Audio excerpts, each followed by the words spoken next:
think I just almost hit someone that was running. My bad. What's up, everybody? Jordan from Ginger Snap Disc Golf here, and today I'm going to be reviewing potentially the weirdest distance driver I've ever thrown in my life. But it's still a good disc, even though it's weird. While we take a look at the Psychic, I want to let you know about the affiliate link that I have with Elevation Disc Golf and also a discount code that can get you 10% off if you're interested in this mold or any of their other great molds. Both of those will be linked in the description. Now let's see what this disc does on hyzer. You can tell it just holds it the entire way and fights very hard left very quick.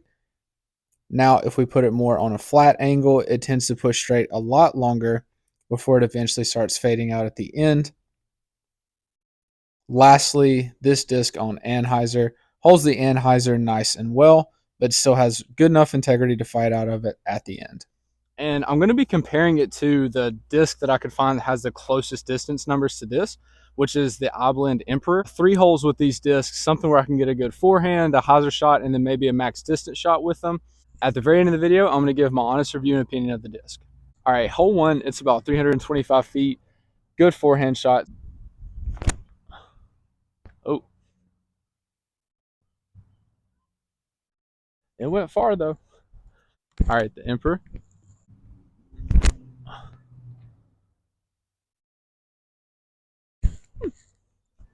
Not bad. All right, so those discs are about as similar as I can get with stabilities. They're both 12, 5, -1, 2s. The Emperor's a 2.5. They started off like on a good hyzer flip, and both just kind of immediately and sort of panned out and started moving to the left, which is what they should do because they're not that overstable of a disc. Emperor ended up hitting a tree. I'm pretty sure that Psychic ended up going like very far. So we'll see. The Psychic ended up going about 30-ish or more feet past the basket. So that's like a 350-foot forehand, which I usually don't have.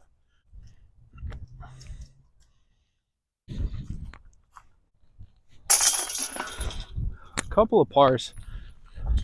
Not too bad for a 325-foot forehand shot. All right, next hole we're going to do, it's like 310-ish feet uphill the whole way. So I'm going to go like a big hyzer approach with both of these. It definitely plays further than like 310 because it's uphill. All right, we're going to redo those. Those are bad. The broke T-pad's getting in my head.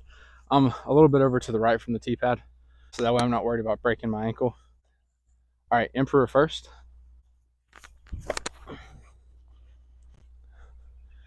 Flipped up, go left, go left, go left. All right, the Psychic. Finally, got a good grip on it that time, but still, that thing's really tough to grip on backhand.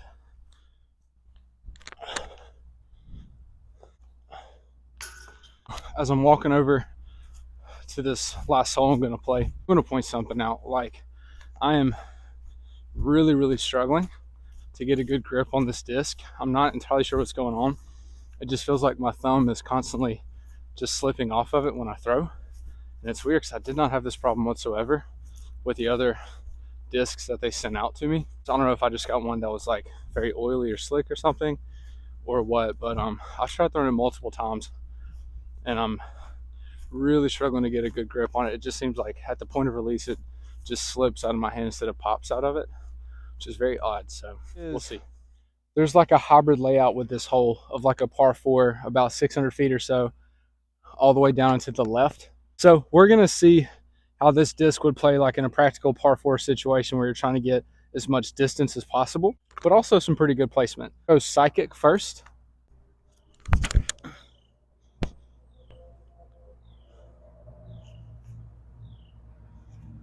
I think I just almost hit someone that was running. My bad. All right, we'll go Emperor.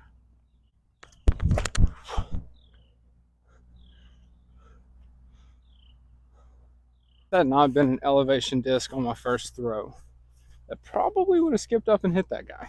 Kind of popped up out of nowhere after I threw running through the park. Because of the no skip, there wasn't a pedestrian harmed in the making of this video. We're probably like 200 feet out. go in or be 50 feet short.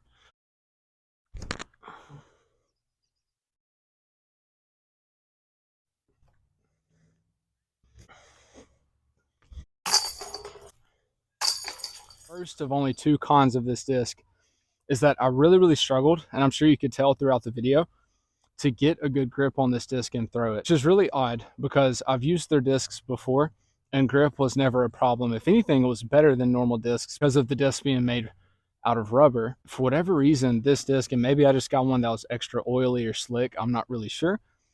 It seemed like almost every single time I was getting to that perfect hit point of the disc, it would just slip out early.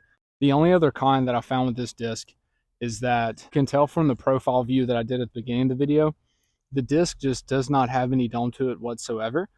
Very much a flat top disc. My experiences with discs that don't have really any dome and typically flat and almost puddle top tend to be more overstable than the numbers suggest. They lack a lot of glide.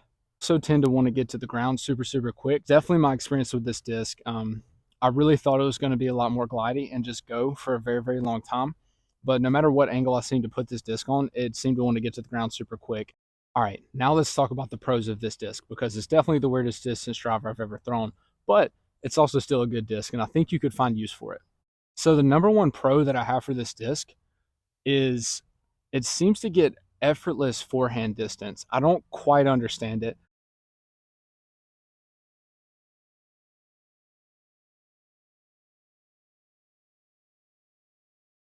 Right now, I'm not throwing the best on forehands with any of my discs that I have, but this one just seems to be like very minimal effort and just get the flight that I want out of the disc, which is super cool. Another pro to this disc would be like with all of their other molds, the flight numbers are very accurate.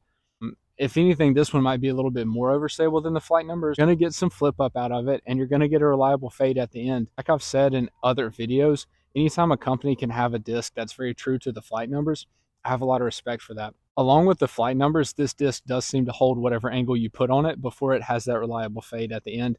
You can see earlier in the video on hyzer, it just holds hyzer the whole time. On flat, it'll push a little with a reliable fade, and then on anhyzer, it holds it for a little bit and then dumps very strong at the end of the flight. And then the last positive about this disc is that it just looks cool and it's by far the most unique distance driver you're ever going to throw. I don't know of any other distance driver that you can literally fold and bend in half like this and even throw it on the ground and it not do any kind of damage whatsoever to the disc. Like there's no chipping, scuffs, or whatever else. So aside from the accurate flight numbers and the seemingly easy distance with a forehand with this, it also just looks very cool and it's very fun to throw. One more shout out and thank you so much to Elevation Disc Golf for sending this out to me. Y'all need to go check them out. They have some great molds on their site and you will be able to find at least one mold that'll be great for your bag in ways you didn't even realize that you needed one. As always, stay snappy. Love y'all. Do all the YouTube things. Like, comment, subscribe. Summer is on the way, so you know what that means. A lot more content and a lot better weather for disc golf. I know y'all are excited just like I am. See ya.